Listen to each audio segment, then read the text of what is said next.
नमस्कार शेतकरी मित्रांनो, मी गणेश सायडे सह्याद्री ॲग्रो सर्व्हिसेस या यूट्यूब चॅनलमध्ये आपलं सहर्ष स्वागत करतो। शेतकरी मित्रांनो, जर आपलं आले पीक आता साधारणपणे 160 ते 180 दिवसाच्या आसपास झालेलं असेल तर या काळामध्ये आपण कुठले खत दिले पाहिजे किंवा मग अद्रक पिकासाठी कुठले अन्नद्रव्य महत्त्वाचे आहे त्याविषयी आज आपण चर्चा करणार आहे।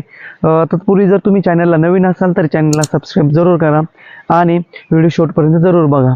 शेतकरी मित्रांनो, साधारणपणे सध्याच्या कंडिशनमध्ये आता थंडी चांगल्या प्रकारे पडायला लागली आहे आणि आपल्या आले पिकाला इथून पुढे आपल्याला जे कोणते खतं दिले पाहिजे किंवा मग कोणते अन्नद्रव्य दिले पाहिजे याविषयी आपल्याला चर्चा करायची आहे। साधारणपणे जर आपलं 1 एकर जर क्षेत्र असेल तर आपल्याला साधारणपणे आपल्या आलेला आता थंडी पडायला लागली आहे तर सर्वात महत्त्वाची गोष्ट आपल्याला जे आहे का पाणी व्यवस्थापन करायचं आहे। तर पाणी व्यवस्थापन असे करायचे आहे की साधारणपणे जर समजा आपण प्लॉटला दिवसा पाणी न देता जर आपण आपल्या प्लॉटला रात्री जरच्या वेळामध्ये जर पाणी दिलं तर ते चांगल्या प्रकारे आपल्याला फायद्याचं ठरू शकतो। कारण की सध्याच्या कंडिशनमध्ये आता थंडी पडायला लागल्यामुळे जमिनीमध्ये दिवसा पाणी दिल्यानंतर जास्त फायदा होत नसतो, तर रात्रीच्या वेळेस जर आपण पाणी दिलं तर थंडीमुळे जे आहे का अपटेकिंग वगैरे चांगल्या प्रकारे होत असते आणि रात्री पाणी दिल्यानंतर आपल्या पिकाला चांगल्या प्रकारे त्याचा फायदा होत असतो। त्यानंतर शेतकरी मित्रांनो, आपल्याला अन्नद्रव्यामध्ये आपल्याला साधारणपणे जे आहे का सल्फर द्यायचं आहे। साधारणपणे 2 ते 3 किलोपर्यंत आपल्याला 1 एकर क्षेत्रासाठी आपल्याला सल्फर द्यायचं आहे। सल्फर दिल्याने आपले 3 फायदे होणार आहे। त्यामध्ये जर पहिला फायदा जर विचार केला तर आपल्या प्लॉटमध्ये जे बुरशीजन्य जे रोग आलेले असतात त्यावरती आपल्याला कंट्रोल चांगल्या प्रकारे मिळत असतो। त्यानंतर दुसरी गोष्ट, आपल्या पिकाच्या ज्या रूट असतात, ज्या पांढरी मुळे असतात तर थंडीमध्ये चोकअप होत असतात, खराब होत असतात, तर त्या चांगल्या होण्यासाठी किंवा मग अन्नद्रव्य अपटेकिंग होण्यासाठी आपल्याला चांगल्या प्रकारे मदत होत असतो।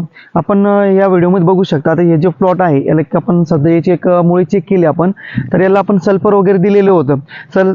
सल्फर दिल्यामुळे जे आहे का त्याची जी तंतमुळं वगैरे आहे ती चांगल्या प्रकारे ॲक्टिव्ह झालेली आहे आणि तिच्यावरती कुठल्याही प्रकारचा बुरशीचा अटॅक झालेला नाही आहे।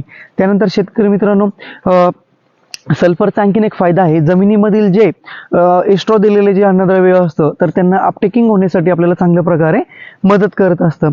त्यानंतर शेतकरी मित्रांनो, आपल्याला दुसरी गोष्ट, आपल्या आले पिकासाठी सध्याच्या कंडिशनला आपल्याला बोरॉन देणे खूप गरजेचे आहे। बोरॉन आपण साधारणपणे 1 किलो ते 1.5 किलोपर्यंत आपण आपल्या प्लॉटला बोरॉन देऊ शकतो। शेतकरी मित्रांनो, मी जे सांगत आहे ते आपल्याला सेपरेटली द्यायचं आहे, वेगळं एकत्र आपल्याला द्यायचं नाही आहे। पहिले जर समजा आपण सल्फर दिलं तर त्यानंतर 3 ते 4 दिवसानंतर आपल्याला बोरॉन द्यायचे आहे। बोरॉन दिल्यानंतर काय होणार आहे, जो आपला माल आहे त्याची साईज वगैरे बनण्यासाठी आपल्याला मदत होणार आहे काही प्रमाणामध्ये। त्यानंतर त्याची जी चकाकी वगैरे आहे, कलर चकाकीवरची जी कव्हर आहे ते आपल्याला चांगल्या प्रकारे डेव्हलप होण्यासाठी किंवा मग त्याची चांगली क्वालिटी येण्यासाठी आपल्याला चांगल्या प्रकारे मदत होणार आहे। बोरॉन दिल्यानंतर कंदामधील जे कंदाची जी मधली जो गाभा असतो तर तो चांगल्या प्रकारे पोहोचण्यासाठी आणि मजबूत होण्यासाठी आपल्याला मदत करत असते।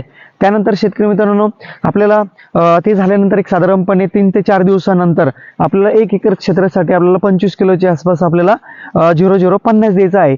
0050 हे डायरेक्टली वन टाइम 25 किलो द्यायचं नाही आहे, ते साधारणपणे 4 ते 5 किलोच्या 4 ते 5 किलो आपल्याला एक 4 ते 5 दिवसाच्या अंतरामध्ये आपल्याला टप्प्याटप्प्याने द्यायचं आहे। हे असं दिल्याने आपले जे कंदाची जी साईज आहे ती एकदम चांगल्या प्रकारे बनणार आहे, त्यासोबत त्याची क्वालिटी वगैरे चांगली राहणार आहे। ही जे शेड्यूल सांगितलं आहे तुम्हाला शेतकरी मित्रांनो, हे एकदम स्वस्तामधील आहे, जेणेकरून जास्त खर्चामध्ये आपण पडणार नाही, कमी खर्चामध्ये आपल्याला चांगल्यातल्या चांगल्या प्रकारे फायदा होणार आहे। त्यानंतर शेतकरी मित्रांनो, जर आपला आले प्लॉटची कंडिशन चांगली असेल, म्हणजे जे पाला वगैरे जो कमी करपा आलेला असेल, तर आपल्याला एक साध्यातली साधी आपल्याला फवारणी घ्यायची आहे। त्यामध्ये जर आपण विचार केला साध्यातली साध्या फवारणीचा, जसं आपलं अँड्रोकॉल आहे ते आपल्याला एक 15 लिटर पाण्यासाठी आपल्याला 25 ते 30 ग्रॅमपर्यंत आपल्याला घ्यायचं आहे।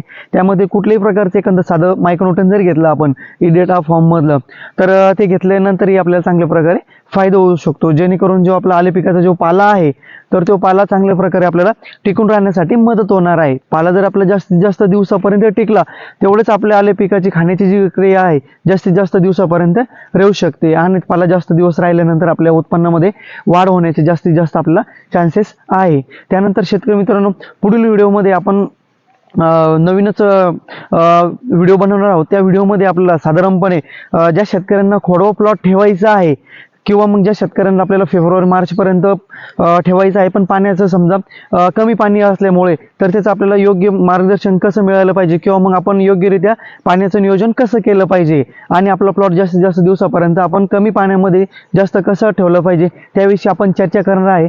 जर तुम्हाला व्हिडिओ आवडला असेल तर व्हिडिओला लाईक जरूर करा आणि तुम्हाला जर काही अडचणी असेल, आल्या असो किंवा कुठल्याही प्रकारचं व्हेजिटेबल असेल, तर कमेंट बॉक्समध्ये कमेंट जरूर करा. त्याविषयी आपण नक्कीच सोल्युशन शोधण्याचा प्रयत्न करू. व्हिडिओ बघितला त्याबद्दल धन्यवाद.